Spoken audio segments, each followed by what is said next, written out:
Okay, so in this video, I'm going to explain certain features of this argument, hopefully to help you understand why there's so many words here. Okay, so the first thing I want to note is the fact that um, even though this argument form is called inference to the best explanation, you'll notice best explanation is never actually mentioned here. Um, it's actually implied when you first see that it says there's a good explanation of the observations. So there's a hypothesis that's a good explanation of the observations, and that no other hypothesis is nearly as good. Okay. Well, then that implies that your hypothesis H, is in fact the best one. Okay.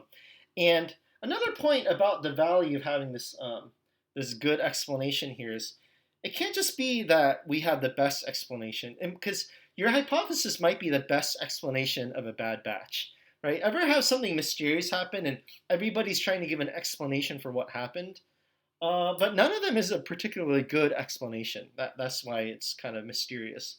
Um, in that case, you can't just infer that the best explanation among the bad batch of bad explanations is the probable one. Okay, so that's why premise 2 says you have to have a good explanation. Okay, here's another thing about premise 2. You'll notice it says right here, previously accepted facts. And you might wonder, well, why does that have to be there? Well, what your previously accepted facts are will help determine whether your hypothesis is a good explanation.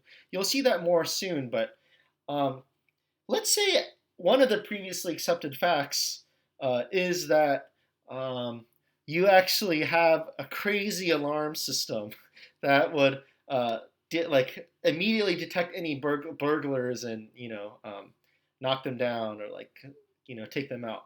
Okay. Then the hypothesis that your house was burglarized wouldn't be such a good explanation if you have this crazy alarm system. So whether your hypothesis is a good explanation depends on previously accepted facts. Okay. Let's see. Other thoughts on this is premise 3. Again, notice how it says no other hypothesis is nearly as good an explanation. It has to be nearly as good because you might have two explanations that are roughly tied, but let's say your explanation is just a little bit better than the others. Okay, then it doesn't follow that yours is probably true, since the other one might still have a relatively high chance of being right. So let's say, in fact, among the previously accepted facts is that you do have friends who like to play jokes and like dumb jokes, like the sort of thing where it might be acting like they burgled your house.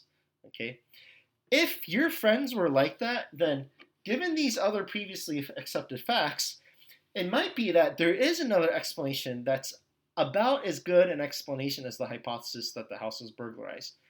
Even if the burglary hypothesis is a slightly better one than the friends playing a joke hypothesis, it wouldn't be enough to conclude that probably the house was burglarized.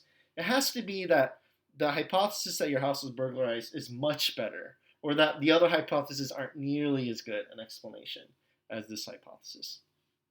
Okay, so there's a few things to clarify about this argument, and we can talk about these more in the Zoom once we look at more examples.